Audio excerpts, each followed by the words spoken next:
Hi there, Leonard Parker again here with Financier SEO. Hope as you're watching this that your day is going very well. In this video, I want to kind of go over the benefits of an online community to bring more value to your current clients and how these communities can also be used as a strategic marketing tool for new client acquisition. But before I go into what you should consider for your community, I'll give a brief intro in case you're not aware of what an online community is. So, an online community is anywhere online where a group of people with a common interest uh, congregate to share information, share ideas, and to get solutions for problems. Uh, what's probably most popular today are social media communities. So, for example, Facebook groups or LinkedIn groups. However, traditionally, an online community can be a forum, an email group, or email distribution list, or even a comment section on blog posts and news articles. These all really foster that community feel. So now that you know a little bit more about online communities, now here's some tips on creating and maintaining one for your firm.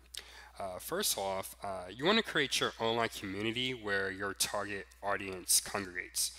So let's say, for example, you're really targeting the younger demographic. So maybe post college, first job, first few years on a job, really individuals who are really stepping on their own for the first time and building their wealth.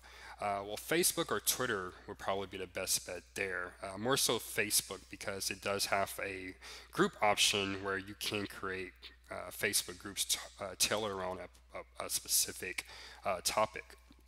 But let's say, for example, on the other hand, if your firm you really offer services and you're really targeting business owners, LinkedIn will probably be your best bet.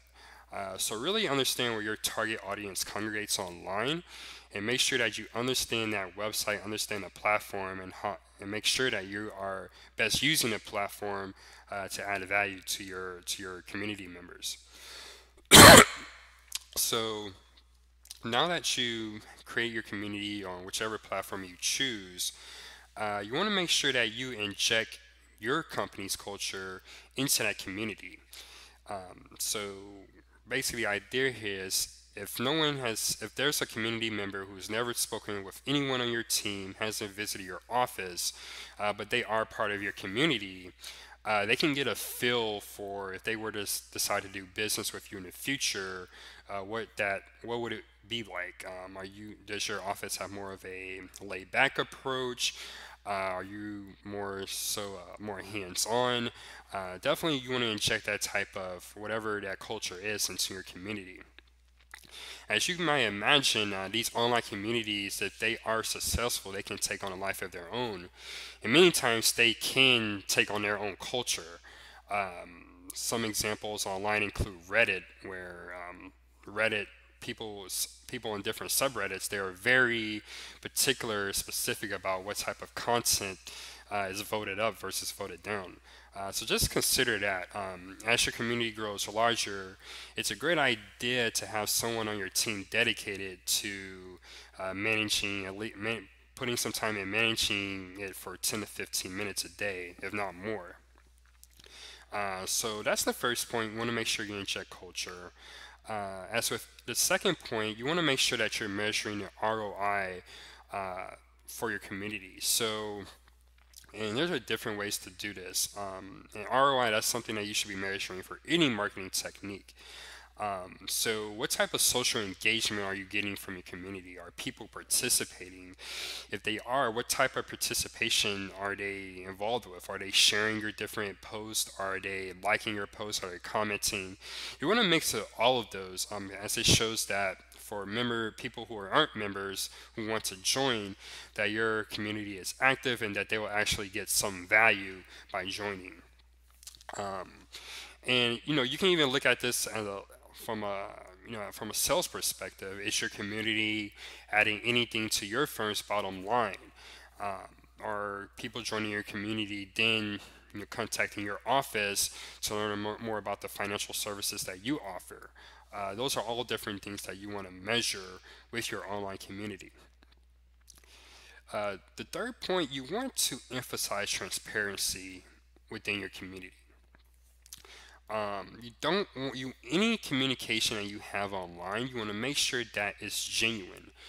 So just as you would talk with someone in person, you want to have that same type of rapport when sending people messages online.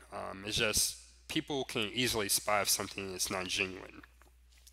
If you do get negative feedback, whether it's someone doesn't agree with a investment strategy that you introduce, or someone, two of your community members don't agree with each other, unless it's straight out offensive, you don't want to filter out that type of discussion.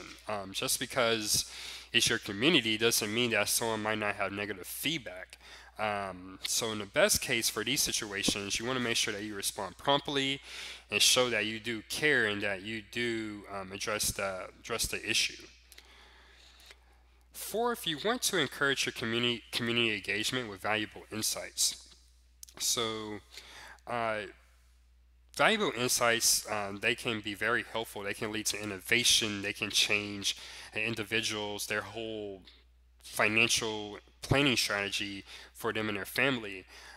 So you want to create discussions, forums, and content that really get people talking and engaged. And this is really where your community members are going to get the full value of being part of that community. Because remember, the whole idea of a community, just as in person, is to communicate, to engage. And when you do start off those discussions, that dialogue with insightful topics, it really can, the community can take on legs of its own.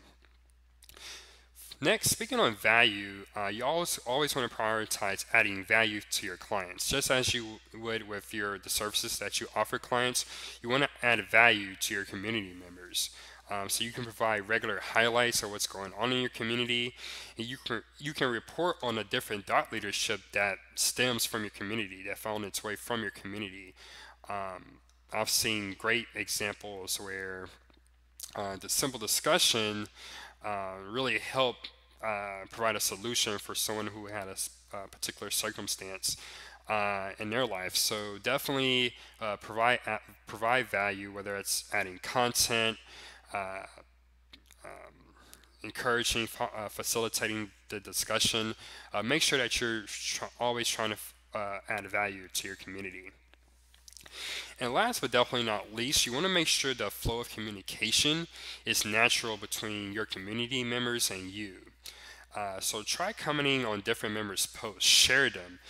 And if you don't agree with something someone shared in your community, don't be afraid to start some debate. This is how people learn, and this is really how you can showcase your expertise in whatever niche of financial services that you offer. So definitely get out there and communicate and let that communication flow naturally. So I hope this video, it definitely helped you understand the merits of community engagement and building an online community for your firm. And you're even thinking about doing so if you haven't already. I included the link to the article so you can read more about each of these points in detail. But if you would like to know more about how you can use an online community to add more value to your current clients and as a customer acquisition tool, feel free to reach out to us. Our website is financierseo.net. You can also call us directly at 713-857-8403. Thanks, and hope you have a great one.